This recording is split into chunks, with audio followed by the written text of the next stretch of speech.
एक तो आप एक स्टूडेंट हो या तो आप एक जॉब सीकर हो जिसको अपने मन प्रोजेक्ट को स्टैंड आउट कराना है एम्प्लॉयर के सामने।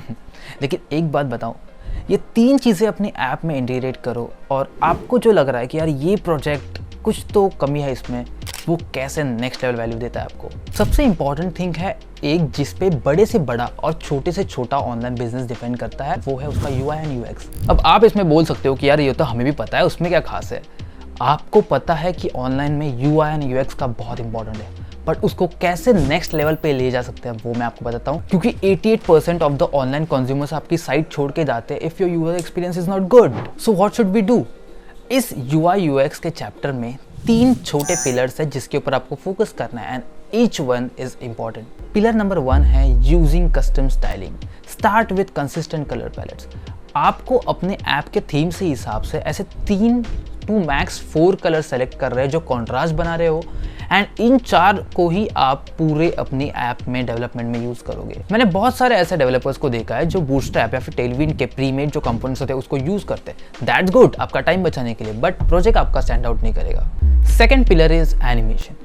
एनिमेशंस आपके प्रोजेक्ट में 4 चांद भी लगा सकता है एंड आपके प्रोजेक्ट की भी लगा सकता है, तो उसको इफेक्टिवली यूज करना बहुत ज़रूरी होता है। डिज़ाइनिंग की जब भी बात करते हैं तब हमेशा याद रखो लेस इज मोर। अपने प्रोजेक्ट में माइक्रो इंटरेक्शंस देने की कोशिश करो अनटिल एंड अनलेस आप एक ऐसे ब्रांड के लिए काम कर रहे हो जिसको अपने साइट में ही अपना पूरा प्रोजेक्ट का शोकेस करना है। आपको क्वेश्चन आ सकता है कि क्या माइक्रो इंटरेक्शंस करने चाहिए, तो आप क्या कर सकते हो, आप एक सटल होवर एनिमेशन दे सकते हो, या तो आप एक fade in fade out page transition जब होता है आपका कंपोनेंट एंटर होता है तब दे सकते हो। ये छोटे छोटे जो ट्रांजिशंस है वो एक प्रोफेशनल थॉट डालते हैं जो भी आपका व्यूअर देख रहा है उस वेबसाइट को उसमें, ठीक है। एक सीक्रेट बताओ, ट्रांजिशंस को एज स्मूथ एज पॉसिबल रखने की कोशिश करो बिकॉज वो विजुअली बहुत अपीलिंग लगता है। थर्ड पिलर है फोकस ऑन रिस्पॉन्सिव डिज़ाइन।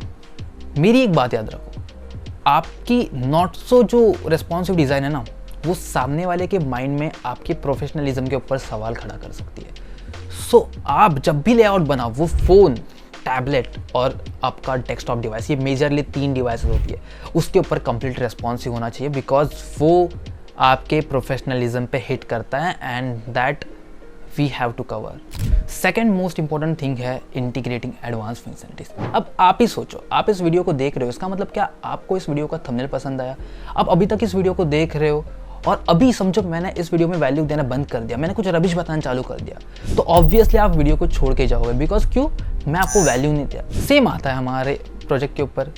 अगर आपका प्रोजेक्ट का UI UX अच्छा है, यूज़र आपके ऐप को अच्छे से देखेगा, लेकिन अगर उसको फंक्शनलिटीज़ ही नहीं मिली, उसको वैल्यू ही नहीं मिली, तो वो ऑब्वियसली आपके ऐप को रिजेक्ट कर देगा। आपके प्रोजेक्ट में क्या एडवांस फंक्शनलिटीज़ होनी चाहिए वो तो मैं नहीं बता सकता because obviously project to project depend करेगा, बट मैं ये बता सकता हूँ कि आप कैसे प्रोजेक्ट्स की फंक्शनलिटीज़ ढूंढ सकते हो।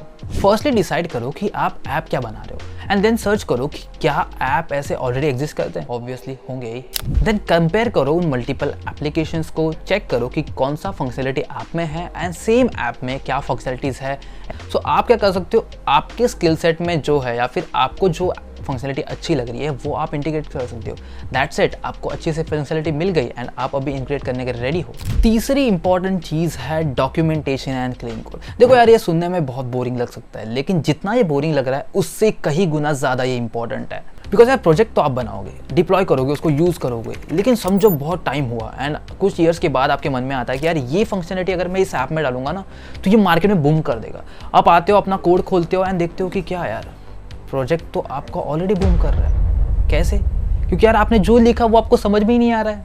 तो इसका एक सिंपल सॉल्यूशन है proper naming conventions and folder structures. अगर आप हमारे कोडिंग ट्यूटोरियल देखे हो तो आपको पता है कि हमने हर एक प्रोजेक्ट में एक प्रॉपर कंसिस्टेंसी मेंटेन कर ली है, लाइक उनका फोल्डर स्ट्रक्चर एंड उनके नेमिंग कन्वेंशन। मैं बताता हूँ कैसे। हमने मॉडल्स को मॉडल फोल्डर में डाला, रूट्स को रूट फोल्डर में डाला, कंपोनेंट्स जो होते हैं वो कंपोनेंट फोल्डर में डाला। तो इन केस मुझे कोई भी चीज़ अगर ढूंढनी है तो मैं पर्सपेक्टिव फोल्डर में जाके ढूंढ सकता हूँ। इनफैक्ट अगर आप मुझे पर्सनली भी अगर पूछोगे तो मैं हमेशा क्या करता हूँ, मैं हमेशा कैमल केस में नेमिंग कन्वेंशन देना पसंद करता हूँ, ठीक है। तो उससे क्या होता है, मैं जब भी डेवलपमेंट में बैठता हूँ मुझे पता है कि मेरा नेमिंग कन्वेंशन प्रॉपर है, सो उससे मेरी प्रोडक्टिविटी तो बढ़ती ही है, ऊपर से मुझे अगर कुछ और सर्च करना होगा तो वो भी मेरा ध्यान से हो जाता है एंड एक कोड भी हमारा अच्छा दिखता है। अगर आप ये सब इंटीग्रेट करके प्रोजेक्ट बना रहे हो तो ऑब्वियसली आपका प्रोजेक्ट स्टैंड आउट होगा। लेकिन अगर फिर भी नहीं हो रहा है तो समझ जाना उसमें एक चीज़ मिसिंग है, वो है यूनिक प्रोजेक्ट आइडिया। लेकिन अगर आपको प्रोजेक्ट बनाने में दिक्कत आ रही है तो ऑब्वियसली आप कैसे प्रोजेक्ट बनाओगे? तो ये सब ट्यूटोरियल्स आप देख के अपनी इस प्रॉब्लम को सॉल्व कर सकते हो। और अगर कुछ क्वेरीज आ रही है तो आप डिस्क्रिप्शन में जाइए और डिस्कॉर्ड लिंक है हमारी डिस्कॉर्ड कम्युनिटी, उसको ज्वाइन करके आप क्वेश्चन पूछ सकते हो। वीडियो अच्छी लगी तो लाइक कर सकते हो। See ya, have a good day, take care and bye bye.